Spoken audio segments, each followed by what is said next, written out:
Dizia eu, Portugal vive não apenas um problema específico de desemprego, mas como temos vindo a falar durante esta manhã, vive também um desencontro entre as competências que existem disponíveis no mercado de trabalho, entre a força de trabalho e aquilo que são as necessidades das empresas que o procuram.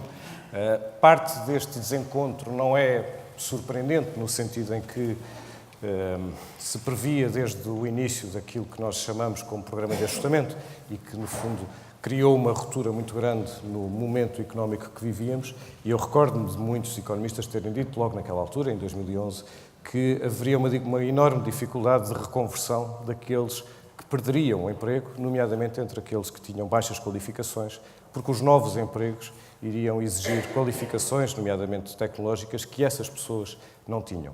Mas, além desses, como vimos hoje no estudo da McKinsey, há, também entre os altos qualificados, uma dificuldade de conexão com o mercado de trabalho e que se vê por este número bastante surpreendente de que 30% dos empregadores em Portugal não conseguiu preencher as vagas que tinha disponíveis porque não conseguiu encontrar as qualificações que pretendia. E é por isso que aquela frase que nós dizemos muitas vezes de que hoje temos a geração mais qualificada de sempre em Portugal, e isto é um facto do ponto de vista das habilitações, é uma frase que tem que ser questionada do ponto de vista da validade perante a empregabilidade.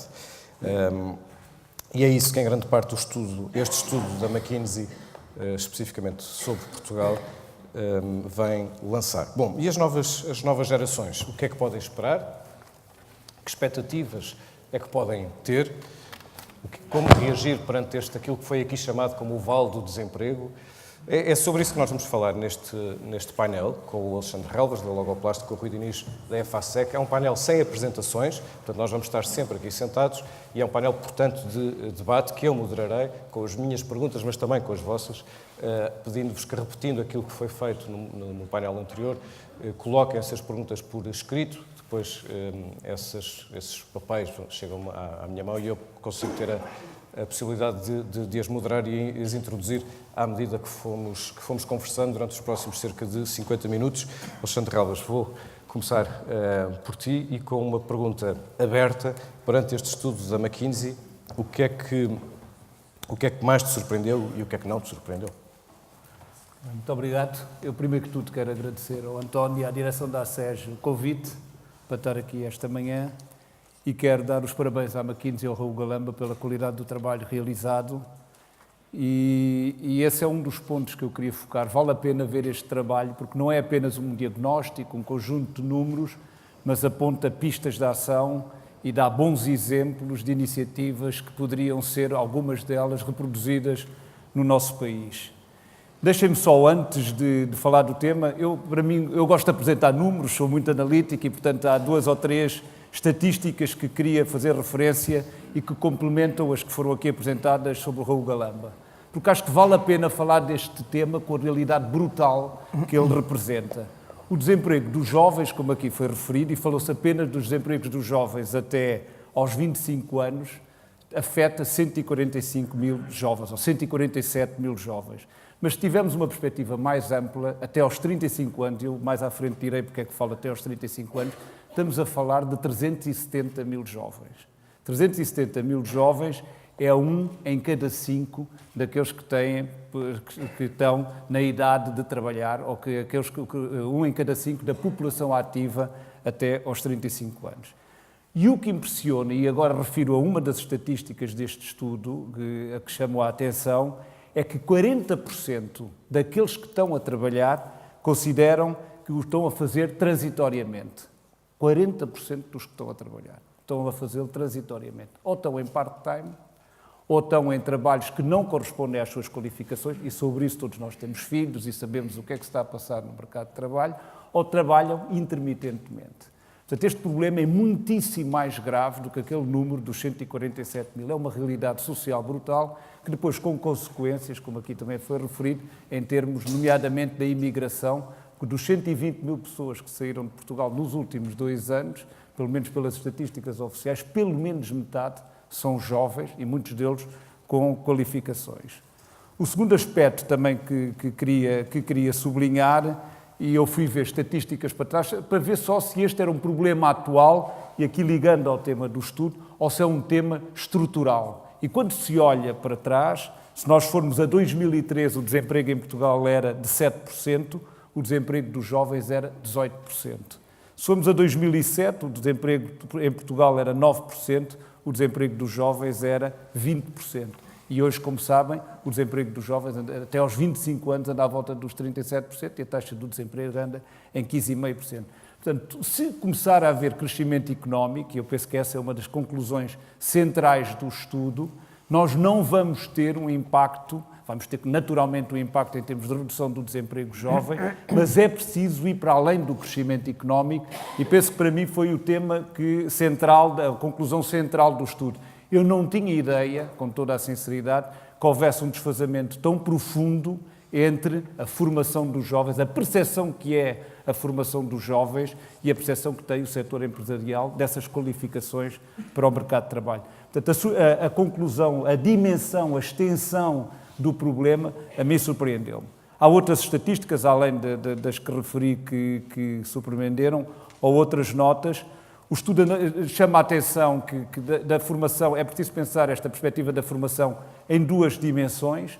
Uma dimensão é que a formação não corresponde, há muita da formação de base não corresponde ao mercado de trabalho, mas há uma outra área que as universidades, as escolas profissionais, os institutos politécnicos não podem deixar de dar atenção, é quando quando se diz que ainda que a informação esteja adaptada, há competências que aqueles que chegam ao mercado de trabalho não têm.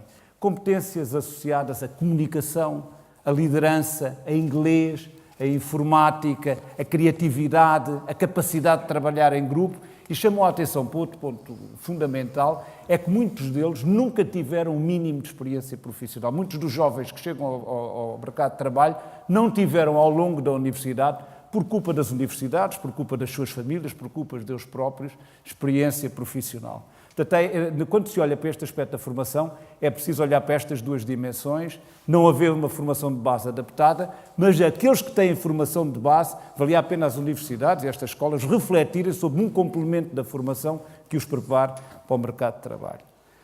Um outro tema que me impressionou, e eu estava ao lado da Fátima Barros, que fez um trabalho excepcional na Católica, a perguntar qual era o sentimento dela, é a diferente percepção da realidade, que, aliás, quando há um problema, é o que acontece normalmente na vida. E aqui é as universidades acharem que em 80% que os cursos correspondem às necessidades do mercado de trabalho e os empresários a considerarem 33% apenas a considerarem que correspondem ao mercado de trabalho. Eu esquecia as universidades, esquecia os empresários e olhava para os estudantes. E esta estatística é brutal.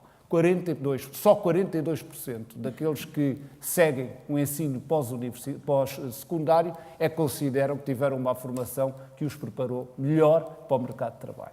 Portanto, quem tem razão aqui são capazes de ser mais os empresários que as universidades, com este desempate por parte daqueles próprios que são os protagonistas desta situação.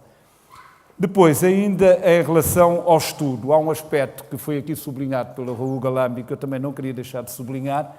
Há múltiplas iniciativas, eu depois estive a ver que iniciativas hoje que há da parte do Estado, por parte até de associações empresariais, mas todos os programas que funcionam são programas inclusivos, são programas que envolvem o Estado, envolvem as associações empresariais, envolvem instituições de ensino, envolvem as famílias, envolvem os alunos.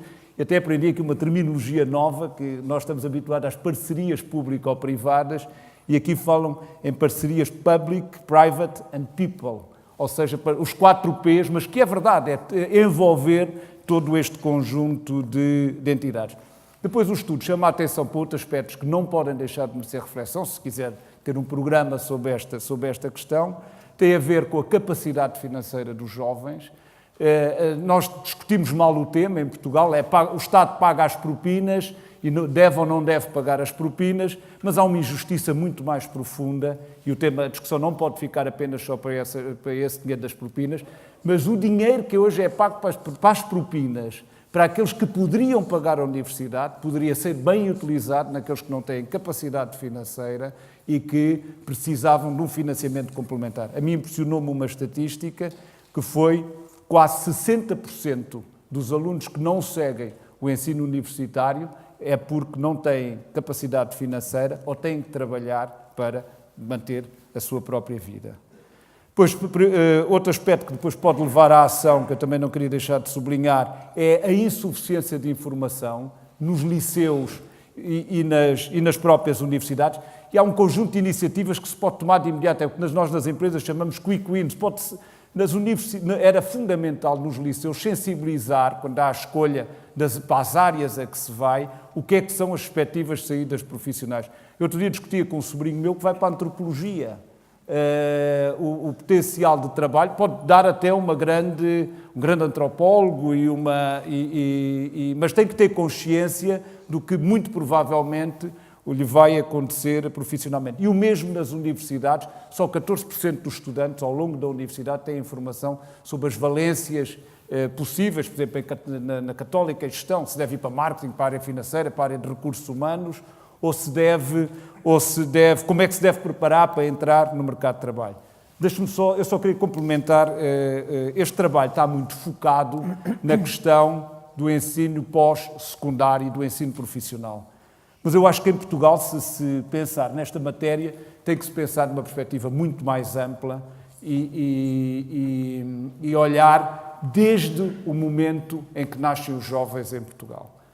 E devo-vos dizer que se há estatísticas que me envergonham como cidadão português, são as estatísticas associadas ao percurso, às realidades sociais que marcam a juventude em Portugal ao longo do seu desenvolvimento. Nós somos um país, não cada um de nós, mas como país, somos um país que trata mal os seus filhos. Vocês olham para a pobreza infantil e veem que logo há um conjunto enorme de jovens que vão ficar marcados para a vida profissional e são muitos destes que não encontram emprego.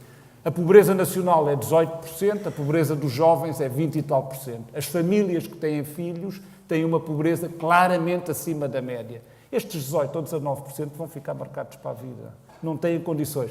O Governo, que há 2 anos, eu li um estudo do ISEC, que ainda me impressionou mais, que dos jovens não são 20%, são 40%, se tivermos em linha de conta aqueles cuja família está abaixo do limiar da pobreza e aqueles que vivem em condições de carência. Alojamento com carência, não comem uma alimentação de carne ou de peixe cada 2 dias, não têm capacidade, não têm infraestruturas de saneamento básicos com qualidade. A realidade da pobreza infantil é brutal. Portanto, este problema, se o queremos pensar estruturalmente, implica uma nova visão sobre os jovens. O segundo aspecto deste contrato intergerações que traduz uma enorme injustiça é o abandono escolar. A mim faz-me impressão como é que nós não olhamos mais para o ensino secundário.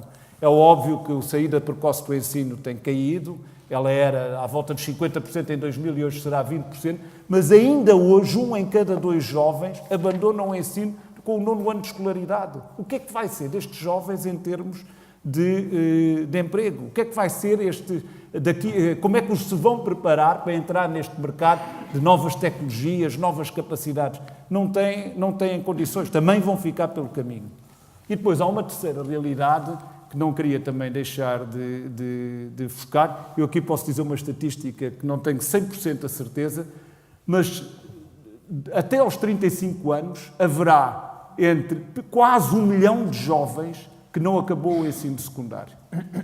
Se eu vir numa outra perspectiva, só 56% dos jovens é que acabou o ensino secundário e fez a licenciatura. Portanto, há 1 milhão de jovens que seguramente estão mal preparados para a vida profissional.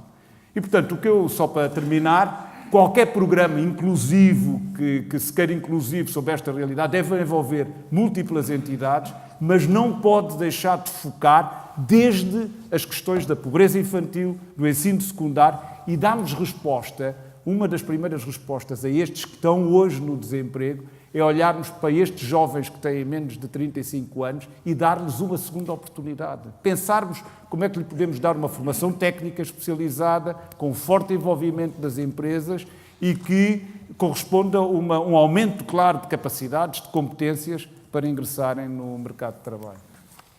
Muito bem, muito obrigado. Já temos aqui uma série de pistas para seguir. Rui Diniz, primeiras impressões.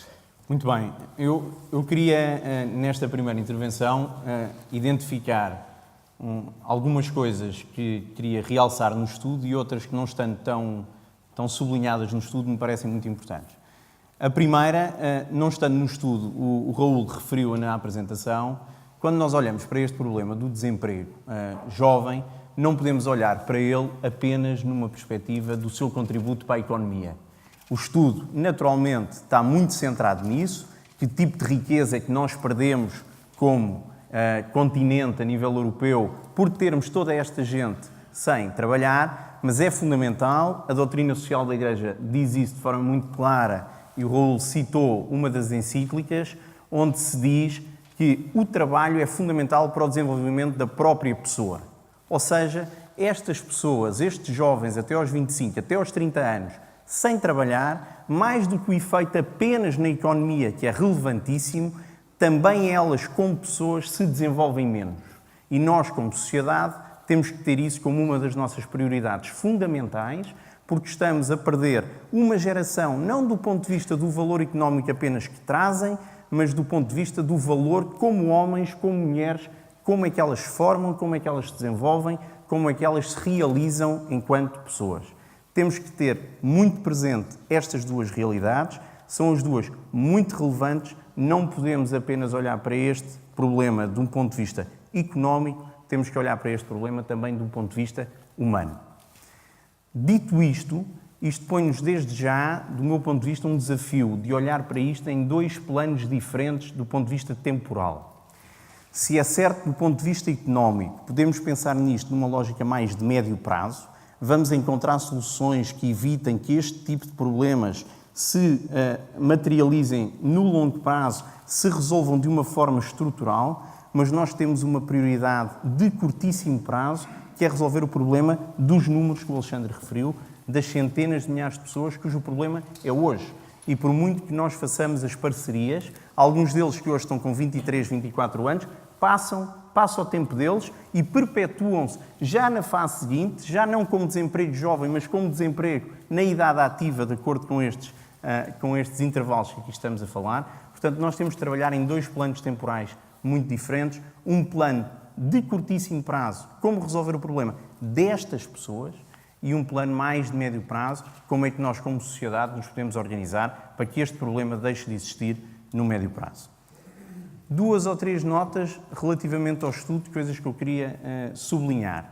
De facto, é bastante impressionante este mismatch entre aquilo que uns dizem que são as qualificações que sentem que têm ou que dão, no caso das universidades, e aquilo que as empresas receptoras dizem que, de facto, não encontram nas pessoas que procuram recrutar. Eu acho que nós falamos demasiadas vezes em que temos a geração mais qualificada de sempre e temos que mudar esta forma de falar deste assunto para dizer se temos a geração com as qualificações certas. Não se são mais ou são menos, mas são as certas. Não são a mais qualificada porque toda a gente tem pós-doutoramento, e nos tempos que correm o pós-doutoramento é muito importante, mas temos é que ter uma discussão se são mais ou são as adequadas. E temos que mudar desta semântica de ter mais, porque é bom ter mais, para uma semântica que realça o facto de termos que ter as qualificações certas, adequadas, quer ao mercado de trabalho, quer a cada pessoa individualmente. De facto, há um número no estudo, que foi referido na apresentação, que 56% dos jovens disse que considerou seriamente seguir um curso vocacional, mas acabou por seguir um curso universitário. E nós todos, que temos filhos, quando temos as discussões com eles aos 13, 14, 15 anos, discutimos não a profissão que vão ter, mas o curso que devem seguir, e quando lhes damos exemplos do que devem fazer, naturalmente puxamos pelo exemplo do médico, do advogado, do engenheiro, e não pelo exemplo de um técnico especializado, de um designer, de alguém que pode ser um operador especializado de manutenção, que pode ir para um curso técnico profissional de elevadíssima qualidade. Há, no momento da escolha, um estigma, um bias para escolher o mais qualificado versus aquilo que num determinado momento pode ser o mais adequado. E essa é uma mudança cultural que, do meu ponto de vista, temos que fazer não só a nível do país, mas ao nosso nível individual.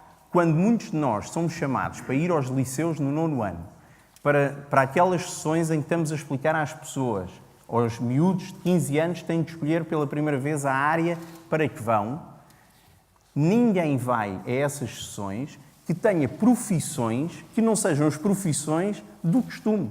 O advogado, o médico, o veterinário. Temos que trazer para o primeiro plano do sucesso profissões que não são apenas essas.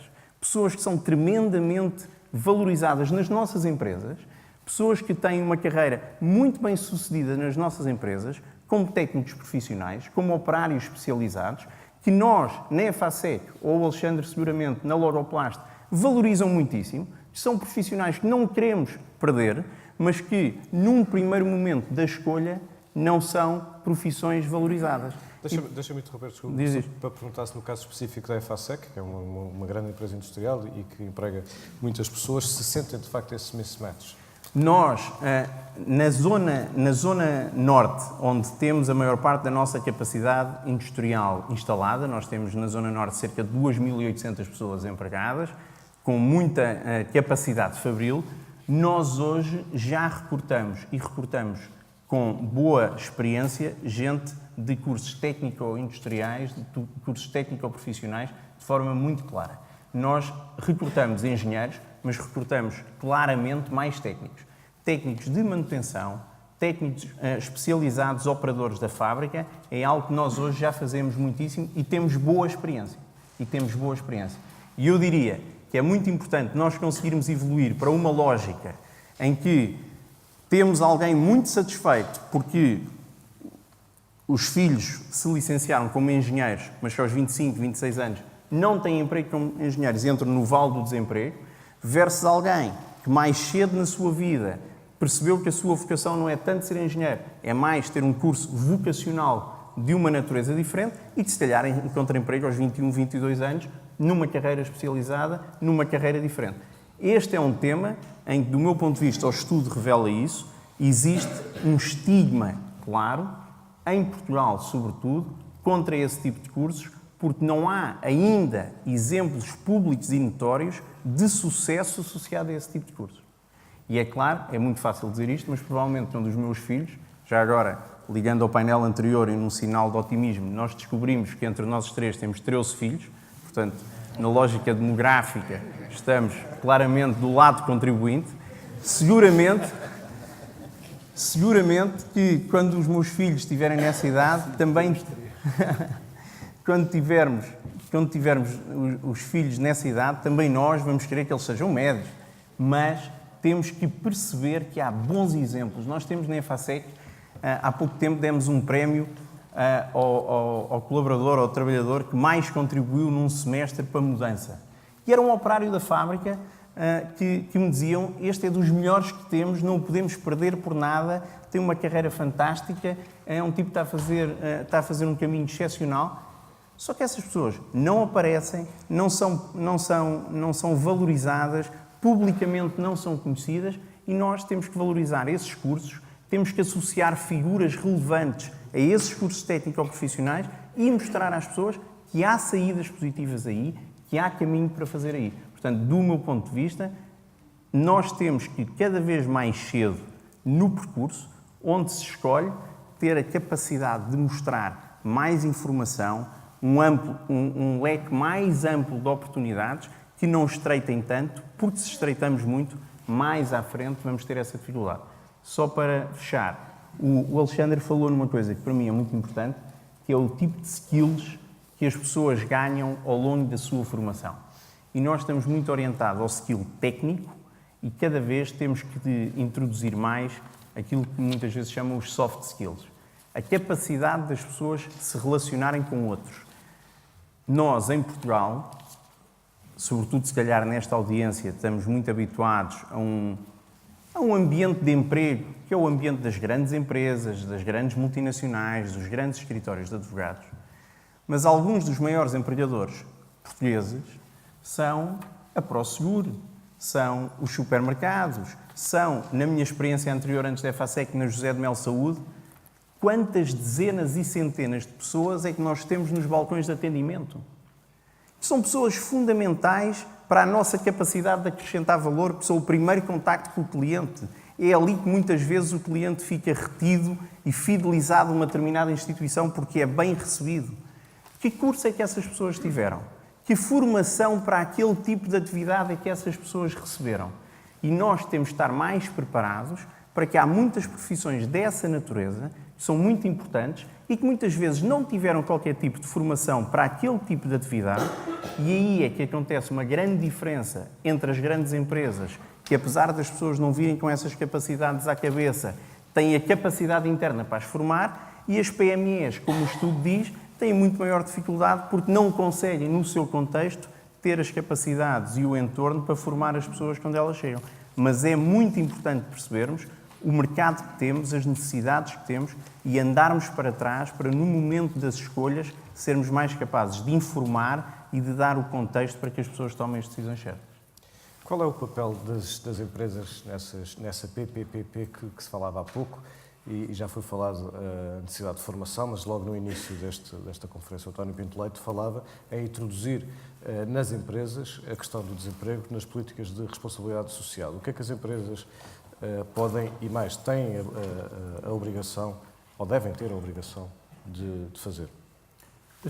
Eu respondo já, só queria tocar num ponto que o Rui referiu, e vale a pena também nós dizermos o que se vai fazendo bem neste país e celebrar o que se vai fazendo bem nesse país, que é uma coisa que fazemos pouco. E é extraordinário, eu não tinha também consciência, quando estive-me a preparar para esta conferência, o trabalho que foi feito nos últimos anos em termos do ensino profissional e que nós sentimos nas empresas em termos de contratação. Havia 30 mil estudantes de ensino profissional em 2001 e hoje há 30 mil estudantes, 110 mil estudantes em ensino profissional e 30 mil na aprendizagem dual, ou seja, são 140 mil e há um trabalho das associações a nível do ensino feito para passarem para 200 mil. Ou seja, nós vamos estar na média de cerca de 50% dos estudantes do ensino secundário estarem no ensino profissional. E o ensino profissional, perante estas estatísticas todas, tem uma vantagem enorme, é que 70% ou 80%, há 15% ou 20% dos alunos que seguem para o ensino universitário e a generalidade dos alunos, em 6 meses, encontra colocação.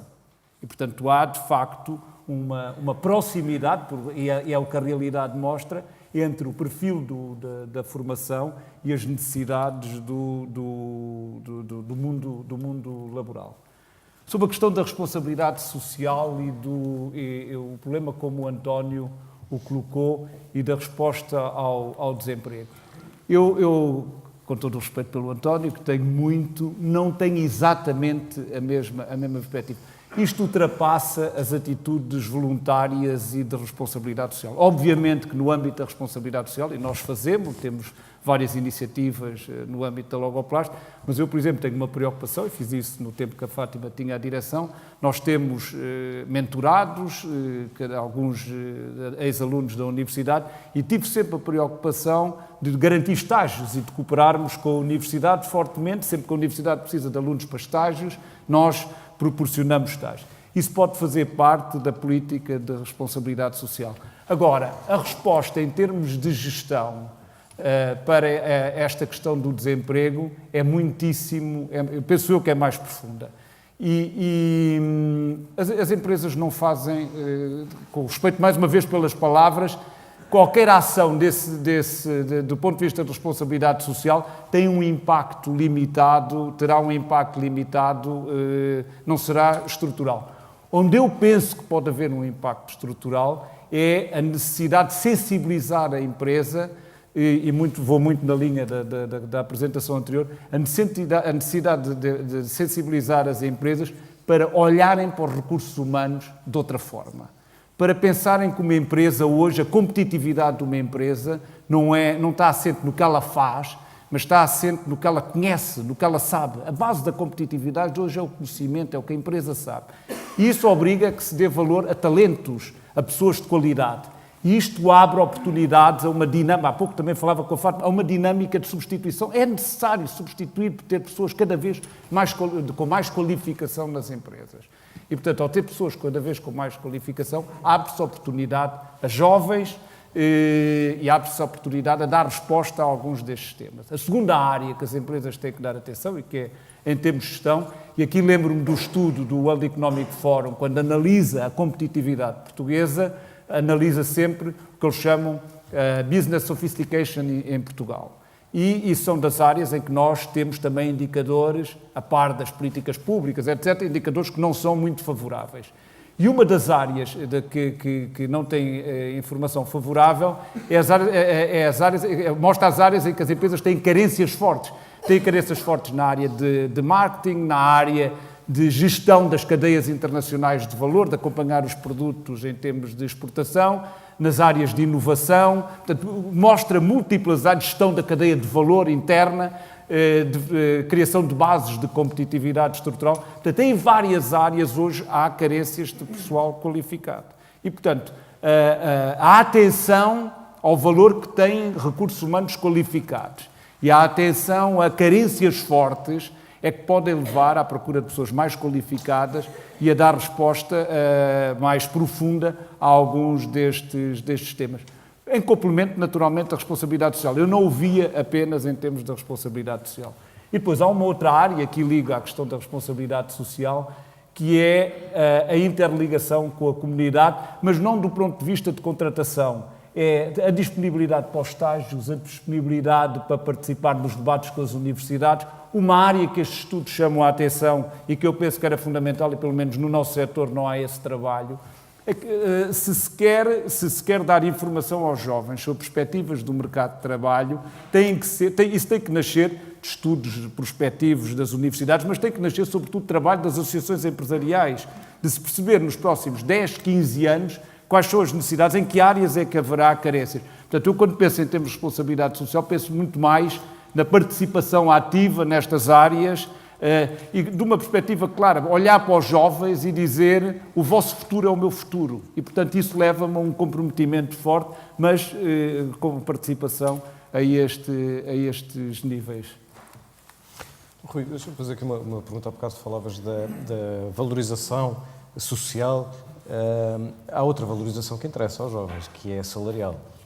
Ora, aquilo que nós vimos nos últimos anos foi, e é isso que os mais jovens dizem sempre, é que não só há pouco emprego, quando há pouca estabilidade, e mesmo havendo estabilidade, o salário é sempre baixo. Aliás, julgo que essa também é uma das razões que leva a que muitos trabalhadores mais velhos sejam substituídos por trabalhadores mais novos, é porque os novos salários são mais baixos do que os salários mais antigos. O que é que se pode, o que é que as empresas e a sociedade como um todo está a propor aos mais jovens do ponto de vista da sua própria, não só estabilidade, mas sobretudo remuneração? Certo. Esse é um problema bastante complexo, porque muitas vezes, fruto do que se fez no passado, temos uma estrutura no topo da pirâmide bastante pesada e muitas vezes tentamos compensar a totalidade dos custos só com a parte de quem entra e faz com que sejamos provavelmente muito duros com a evolução salarial de quem entra, porque temos muita rigidez em quem já está há mais anos e isso torna as coisas mais difíceis. Eu acho que temos que ter abordagens muito segmentadas. Nós, no caso da EFASEC, por exemplo, o que fizemos foi um programa de jovens quadros, onde neste momento temos cerca de 340 pessoas e temos evolução salarial diferenciada para essas 340 pessoas face àquilo que é a evolução salarial do resto da empresa. Porquê é que o fizemos? Por duas razões. A primeira é porque são, de facto, jovens que não têm de ser apenas jovens licenciados, muitos deles são técnicos especializados, que merecem uma remuneração e mais do que a remuneração de entrada, precisam de ter uma perspectiva de evolução. Muitas vezes as pessoas estão disponíveis para ganhar menos, mas sabendo que se cumprirem determinadas metas podem vir a ganhar mais. E muitas vezes o que hoje acontece, como tu dizias agora, é que começam a ganhar muito pouco e quando olham para a frente não se veem a ganhar mais. Mas também o fizemos por interesse próprio. E é sempre mais positivo quando esses dois interesses se conjugam.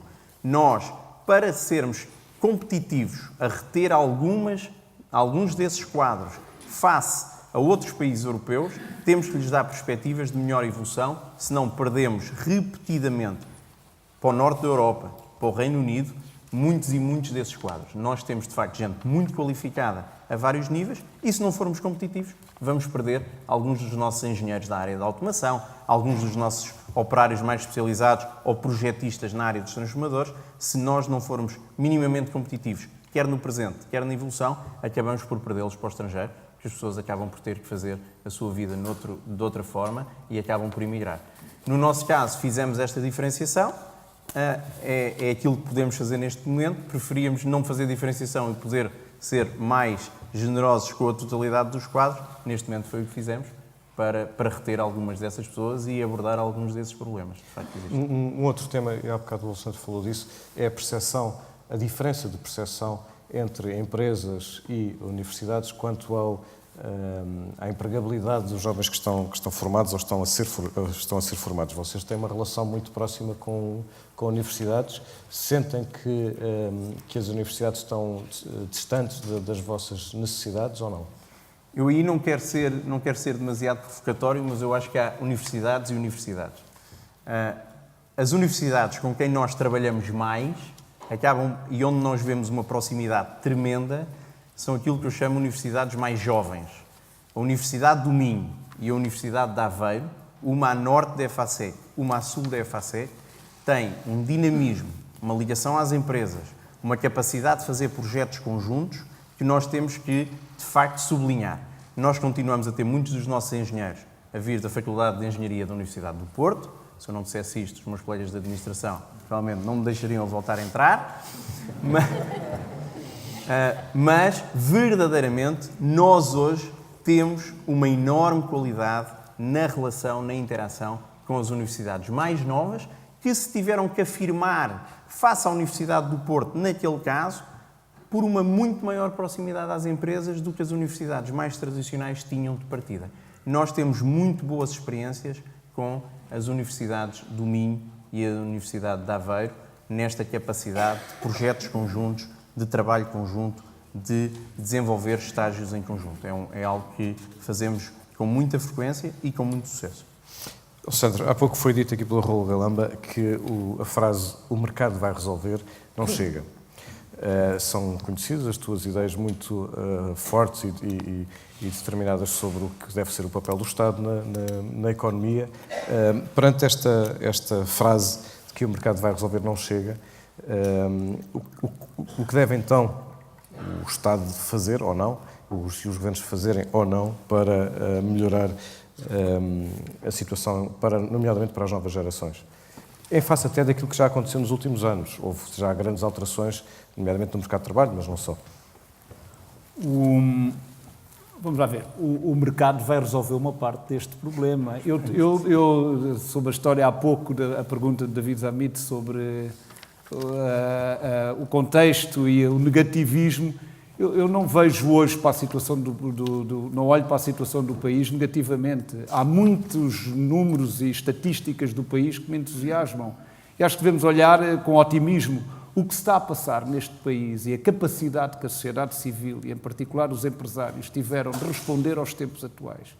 E já volto a este ponto. A capacidade que as famílias tiveram e as comunidades para absorver este aumento brutal do desemprego é extraordinário. As instituições de solidariedade. Nós temos, como eu dizia há pouco, que celebrar esta capacidade extraordinária do país.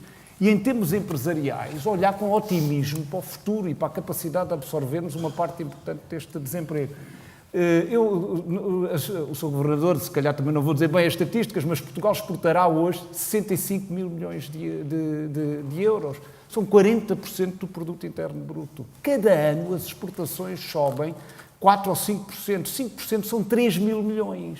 Nós que estamos nas empresas, a Logoplast é grande, vende 500 milhões. Há empresas que vendem 1, 2... Isto é um mundo de milhares de empresas, milhares de decisões, esforços anónimos extraordinários. Crescer 3 mil milhões.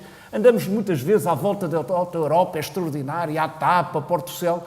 Isto é mais do que as vendas da Auto Europa. É praticamente 2 vezes as vendas da Auto Europa o que nós crescemos por ano.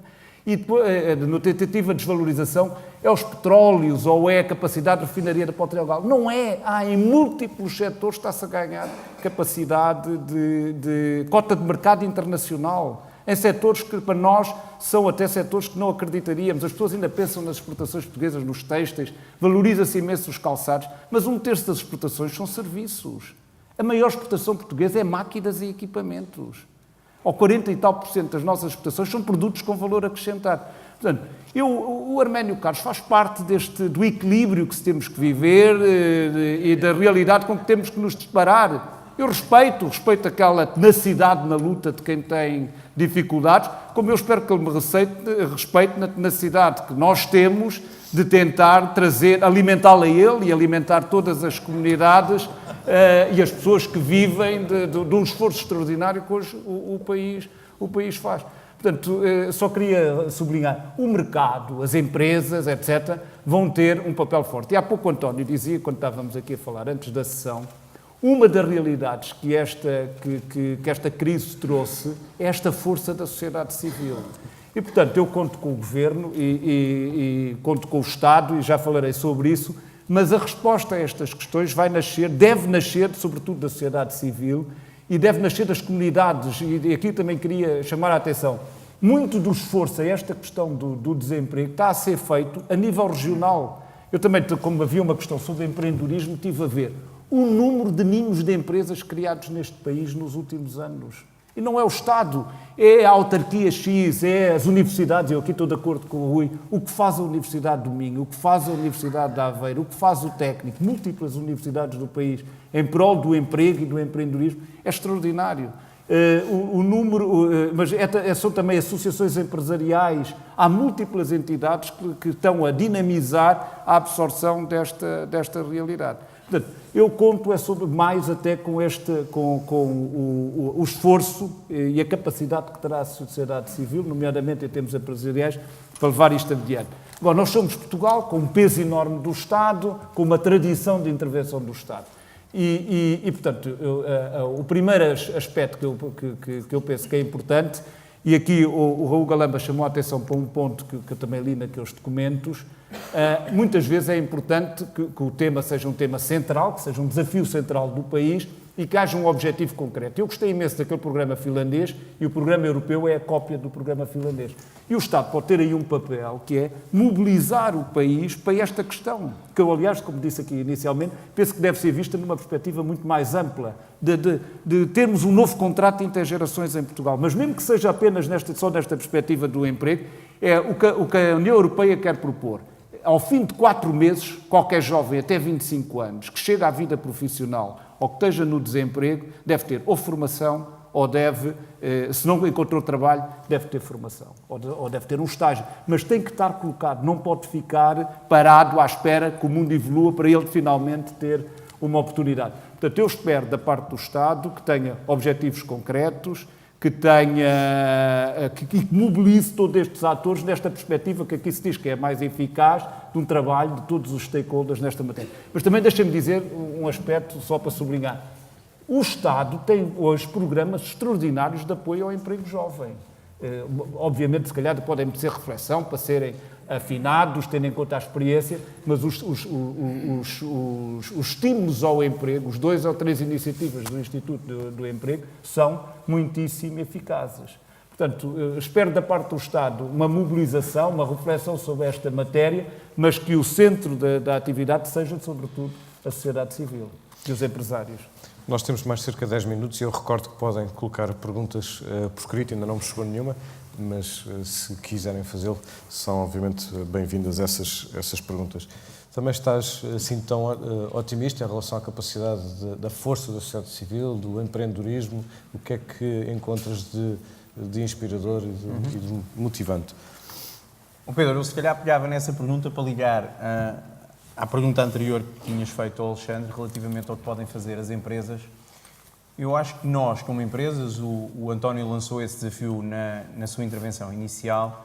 Há uma área que eu vejo pouco desenvolvida, pelo menos no meu conhecimento. Sei que há algo que foi feito a norte, com alguma liderança, penso, do Artur Santos Silva, do BPI, as empresas não se ligam suficientemente às escolas secundárias dos seus concelhos. Nós já falámos aqui múltiplas vezes hoje sobre a ligação das empresas às universidades, isso é fundamental, mas eu deixaria como uma pista para o envolvimento das empresas, um muito maior envolvimento das empresas com as escolas. Quase um mentoring da escola. Quase que os empresários mais relevantes de um determinado concelho tenham uma relação, não sei se havia concelho de escolas, não sei se havia uma relação pessoal com o diretor do agrupamento de escolas, com explicar como é que funciona uma empresa, com dar a conhecer as empresas, com explicar que tipo de conhecimento, que tipo de skills é que nós nas empresas andamos à procura desde mais cedo. Porque é que para nós é tão importante, e muitos de nós às vezes quando discutimos entre os nossos amigos as diferenças entre as escolas portuguesas, as escolas inglesas, é um debate que muitas vezes existe nas famílias, é muito o maior à vontade para apresentar, o maior à vontade para estar em público, a maior capacidade muitas vezes de perante um problema saber estruturá-lo, saber parti-lo em problemas mais pequenos e abordar a sua resolução. Este tipo de coisas não são discutidas nas nossas escolas até ao 9º ano, nem mesmo muitas vezes até ao 12º ano. As soft skills. As soft skills, a capacidade de ter uma reunião de um grupo de trabalho onde são 3, 4, 5 pessoas e onde é preciso que alguém tome a liderança, que alguém saiba gerir as sensibilidades naquela sala para que vá buscar o melhor de um e o melhor do outro para que o trabalho saia. Que seja capaz de apresentar perante uma plateia de 100 pessoas aquilo que foram as conclusões do seu trabalho. Ter a capacidade das nossas empresas adotarem, no sentido da adoção, algumas das escolas dos seus concelhos, algumas das escolas secundárias, para se predisporem a explicar o que é que fazem, que tipo de opções é que existem naquela empresa, para mostrarem que valorizam determinadas profissões naquela empresa e não apenas o papel do presidente ou do administrador, que é quem lá vai fazer uma conferência aqui ou ali. Eu acho que seria um sinal de responsabilidade cívica das empresas aproximarem-se das suas escolas, aproximarem-se daqueles que formam os futuros universitários, operários, etc., mas é algo que eu vejo muito pouco explorado e que, bem dinamizado pelas associações, pelas autarquias, que aí podem ter um papel muito importante. Por associações como a nossa, podem, sem dúvida, do meu ponto de vista, dar um contributo importante. Eu acho que, com uma boa estrutura, as pessoas em Portugal estão tipicamente disponíveis para dizer que sim. Tem que ser alguma coisa bem pensada, bem estruturada, com resultados que possam ser mensuráveis, mas a minha experiência em muitas outras iniciativas é que, perante algo que faça sentido, a sociedade civil em geral e as empresas em particular estão muito disponíveis para dizer sim e para contribuir para esse tipo de iniciativas. Muitas vezes estamos demasiado focados em iniciativas de mais alto perfil, quando muitas vezes o que é fundamental é pegarmos na nossa realidade local enquanto empresa e nessa realidade local procurarmos fazer a diferença, porque se todos o fizermos, no final do dia vamos beneficiar como comunidade. É uma espécie de empreendedorismo das próprias empresas. É. O empreendedorismo, há pouco passaste por esse assunto, sei que é um assunto que te é caro, queres desenvolver? Sobre o empreendedorismo. Em relação aos jovens. Apenas sublinhar que hoje deve ser encarado como uma alternativa. Há múltiplos exemplos de empresas lançadas por jovens com um trabalho extraordinário hoje e mais uma vez, basta ter uma certa proximidade às universidades, sobretudo às universidades em que as dimensões de engenharia têm uma carga forte. Há múltiplas empresas com capacidade competitiva, quer no mercado interno, quer no mercado internacional. E penso que nunca houve tantas oportunidades para criar empregos por parte de jovens como há hoje em Portugal. Como eu dizia há pouco, ninhos de empresas há múltiplos, espalhados por todo o país. Há dezenas que dão apoio à instalação praticamente sem custo para parte dos jovens. E depois, em termos de financiamento, também hoje há múltiplas alternativas, quer de sociedades de capital de risco, quer de fundos de capital de risco, quer de business angels, que têm intervenção estrutural. E aqui não estamos a falar de algo que vai existir. Há centenas, milhares de empresas criadas por jovens nos últimos anos. Portanto, aqui o que eu penso, eu saí da universidade para criar uma empresa e sempre encarei essa como a alternativa profissional que queria desde o primeiro desde o primeiro momento. Eu acho que vale a pena arriscar, vale a pena correr o risco de falhar, mas ter também a dimensão de que se as coisas correm bem, há um sentido de realização extraordinário. Vale a pena correr riscos e encarar o empreendedorismo, de facto, como uma alternativa, sobretudo nestes tempos em que o mercado de trabalho não se abre. E há muitos jovens com muita qualidade em que o mercado de trabalho não se abre. Agora, aí, por exemplo, o Estado e nós, na sociedade civil, podemos ter um papel, porque os exemplos na vida valem mais do que milhares de palavras, milhares de discursos. É mostrarmos nas televisões as visitas dos ministros e dos secretários de Estado e de quem seja, a essas empresas, a trabalhos extraordinários que são jovens. Ver um exemplo ou dois exemplos tem um efeito contagiante extraordinário. E nós não vemos essa perspectiva de valorizar hoje o que tem valor em Portugal. Eu lembro uma frase do Dom Manuel Clemente sobre, quando ganhou o prémio Camões, sobre o país. O melhor de Portugal não passa nas televisões. O melhor de Portugal não é o que aparece no dia-a-dia. E há um mundo, e é assente nesses cidadãos anónimos que exportam, que nas instituições de solidariedade apoiam as dificuldades atuais, nesses jovens que estão a fazer nascer a economia daqui a 15 ou 20 anos, que está assente o futuro de Portugal. E esses não passam na televisão. Vamos ver, mais uma vez, 2 ou 3 temas de atualidade, circunstanciais, mas que não é o que está a alterar profundamente este país. O que está a alterar profundamente este país é anónimo. São cidadãos simples, no dia-a-dia. Eu aproveito este final, não só para partilhar uma vírgula da minha própria experiência profissional. Eu tenho uma origem no jornalismo económico e sei que nos últimos anos, sei porque é factual, que nos últimos anos o número não só o número de notícias sobre estes casos positivos e de empresas anónimas aumentou, mas, sobretudo, o interesse dos leitores aumentou muito. As notícias mais lidas, e nós nos jornais conseguimos saber isso através das leituras na internet, nas notícias mais lidas continuam a estar os escândalos e os grandes crimes, etc.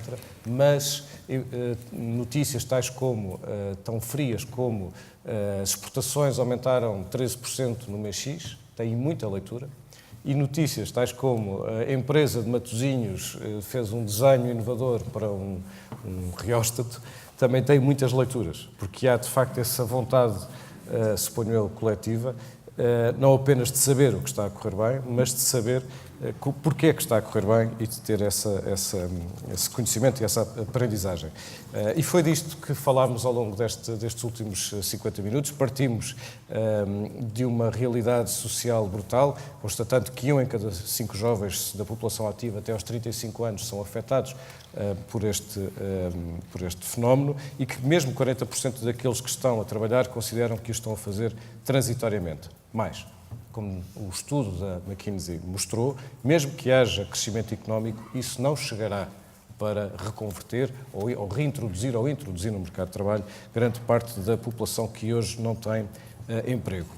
A percepção entre empresas, entre os jovens e as universidades sobre a empregabilidade não é igual, pelo contrário, é reveladoramente diferente, mas falar na nova geração não pode ser apenas pensarmos na geração universitária, porque, além dela, há muitos jovens que abandonam a escola, há muita pobreza jovem e há muitos que são marcados pelas condições sociais com que partem, o que impede a subida naquilo que vulgarmente chamamos de elevador social.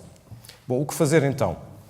Foram lançadas muitas pistas aqui dentro, desde dar formação técnica a partir das próprias empresas e supondo um forte envolvimento das empresas, mas assumindo que o que temos pela frente não é apenas um problema económico, nem sequer apenas um problema social, é também um problema humano.